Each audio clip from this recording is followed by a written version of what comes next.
आज हम बात करेंगे डिफरेंशियल प्रिवेसी की। प्रिवेसी का एक और तरीका जहां कुछ प्रिवेसी एनहांसमेंट टेक्नोलॉजीज थोड़ी फीकी पड़ जाती हैं। ऐसा नहीं है कि वो फेलियर है, लेकिन कुछ ऐसे सिनेरियो बनते हैं जहां एनोनिमाइजेशन जैसी प्रिवेसी एनहांसमेंट टेक्नोलॉजी भी फेल हो जाती है। हम इस वीडियो में बात करने वाले हैं डिफरेंशियल प्रिवेसी के बारे में। मेरे यूट्यूब चैनल पे आपका स्वागत है, जिसपे आप रोज प्रिवेसी पे नया कंटेंट देखते हैं। और जैसा कि मैंने कहा, हम इस वीडियो में बात करेंगे डिफरेंशियल प्रिवेसी के बारे में। प्रॉब्लम क्या है ट्रेडिशनल प्रिवेसी के साथ? डेटा एनोनिमाइज कर दिया, लेकिन डेटा के पैटर्न्स हैं और उन पैटर्न से डेटा अभी भी रिवील हो सकता है। डेटा एनोनिमाइज करते हैं हम जब डेटा भेज रहे होते हैं किसी रिसर्च के लिए। तो एनोनिमाइजेशन के बाद भी ये जरूरी नहीं है कि आप प्राइवेट रह गए या ब्रीच नहीं हो सकता। जैसे मान लीजिए एक छोटा डेटा सेट है हमारे पास, हमने उसमें से नाम, ईमेल एड्रेस और आधार नंबर रिमूव कर दिया।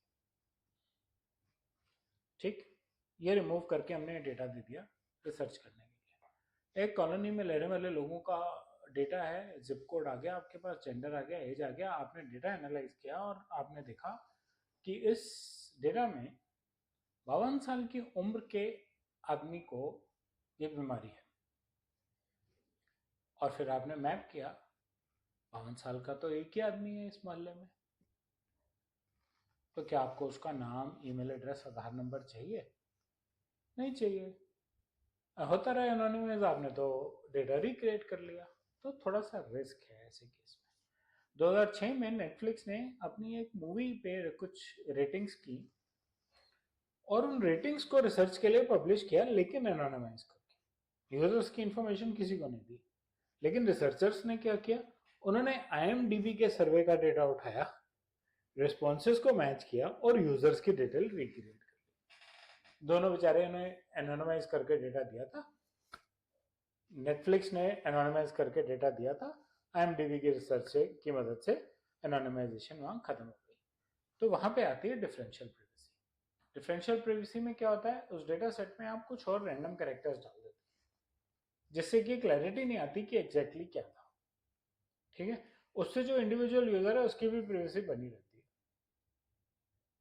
तो मैंने एनोनिमाइज किया, मैंने डिफरेंशियल प्रिवेसी डाली।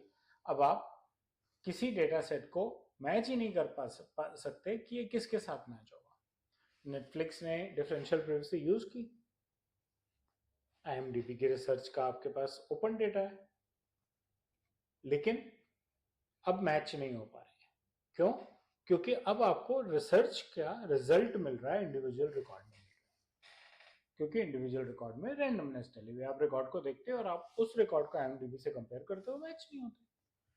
तो ग्रुप के स्टैटिस्टिक्स आ जाते हैं जो नियरली एक्यूरेट होते हैं। थोड़ा कॉम्प्रोमाइज हो सकता है एक्यूरेसी में, लेकिन प्रिवेसी 100% श्योर रहती है। डेटा की सीक्रेसी, प्रिवेसी मेंटेन रहती है, इंडिविजुअल की इंफॉर्मेशन छुपी रहती है। आपको ग्रुप के स्टैटिस्टिक्स नियर एक्यूरेट मिल सकते हैं, लेकिन इंडिविजुअल की इंफॉर्मेशन नहीं मिल सकती। बेनिफिट्स क्या हैं? Privacy protection at large scale, safe data analysis और मैथमेटिकली ऑडिट हो सकती है। नुकसान क्या है?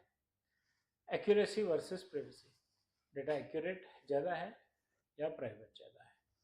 प्लानिंग ड्यूरिंग डेटा कलेक्शन, आपने डेटा कलेक्शन के टाइम पे प्रॉपर प्लानिंग नहीं की, प्रॉपर डिफरेंशियल प्रिवेसी नहीं की, या आप उस टाइम कर नहीं सकते, तो आपको रिस्क हो सकता है। और इंडिया में ये अभी इम्प्लीमेंटेड नहीं है, वो एक एक्सेप्टेबल सी बात है, क्योंकि इंडिया में अभी प्रिवेसी भी पूरी तरह से इम्प्लीमेंटेड नहीं है।